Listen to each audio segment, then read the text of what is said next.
Welcome to Know Your Mobile. I'm Basil, this is Nokia Lumia 620 and you're watching our video review. We've reviewed it on the website, so if you want the full in-depth review, check that out. But for this quick overview, keep watching. Kicking things off with the Lumia 620, we are going to talk about the design, and it is really quite charming. You have this matte plastic back cover, however it is swappable for a range of other choices. If we wanted to just put our thumb on the camera mount, push through, we can very easily remove the back cover, however it does feel secure when on. If we want to swap out for the yellow one, for example, we can do so with ease, and it feels like we actually have a new phone. We can also change the user interface to match the back panel pretty easily by jumping into the theme, for example, and just choosing yellow to create a unified look and feel across the device. So the design is a lot more than just a physical design. It also extends within the UI. Nokia have really thought through Windows Phone 8 and incorporated that into the physicality of the phone. It sits very well in the hand. It's not the skinniest handset out there, but thanks to the curvature of the sides and corners, it slips into the pocket with ease and is certainly comfortable to hold. The screen's also beautiful. You've got a WVGA display at 3.8 inches with the same resolutions as the Nokia Lumia 820. The pixel density is actually sharper, and it noticeably looks it. Text looks great, whites look really, really nice and pure, and all in all, we're impressed with the Nokia Lumia 620's screen. It even packs a clear black technology Nokia have put on the higher end screens so far. So for 150 quid, we really aren't going to complain that it's on here too. As far as the user interface goes, we've got Windows Phone 8 inside. Windows Phone 8, as we all know, is a very simple OS comprised primarily of two home screens. You've got these live tiles which indicate when you have notifications that have come in, and you can pin new tiles to the home screen with little more than a long press. The live tiles have their shortcomings. They aren't necessarily the best at pulling in all your notifications in one place. You have to really keep a watchful eye on these live tiles. If we pull down the bar at the top, for example, we get a few key indications, but not a full notifications list such as text messages, missed calls, etc. Though many of these can indeed be accessed through the lock screen, as you can see.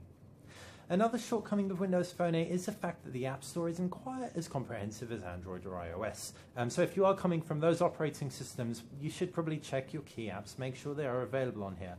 If you're coming fresh, however, then you should be absolutely fine. Apps like Spotify and WhatsApp have just made their way onto Windows Phone 8, and all the key ones are there, bar things like Instagram, for example, or Vine.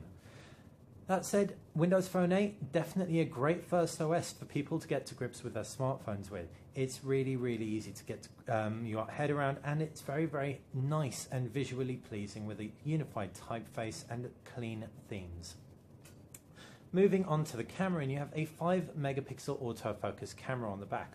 As far as the physicality and ports go, on the right hand side there's a volume rocker, power button and a camera button, and that camera button is two-stage. If we click through onto it, we can pull another phone into frame, take the Lumia 820 for example, and then we can just take a nice quick macro shot of the Lumia 820.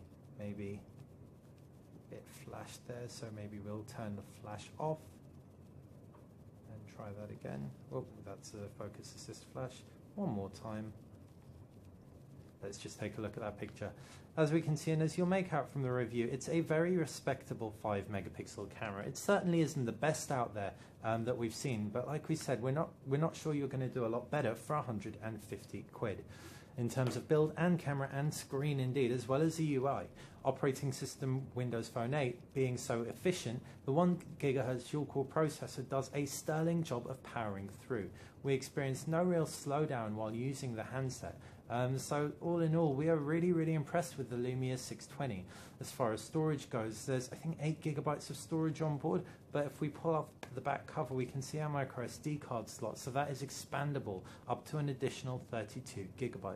Perhaps the weakest point is the battery life, but it'll last you a full day. With a lot of smartphones out there not even lasting a full day, we're pretty much going to recommend the Nokia Lumia 620 hands down for anyone looking for a cool, cheap smartphone with a lot of personality and a lot of really neat features inside. One thing which we didn't mention, which is worth touching upon, is the fact that Nokia include all their Windows Phone 8 apps on here. And this means you get a full GPS out of the box, that's the sat navigation. You get offline map caching with Nokia Maps, as well as Nokia's mixed radio service for music. If you want a more comprehensive set of music options, you can just subscribe to Xbox Music. So that has been our review of the Nokia Lumia 620. If you have any questions, please fire us a comment below.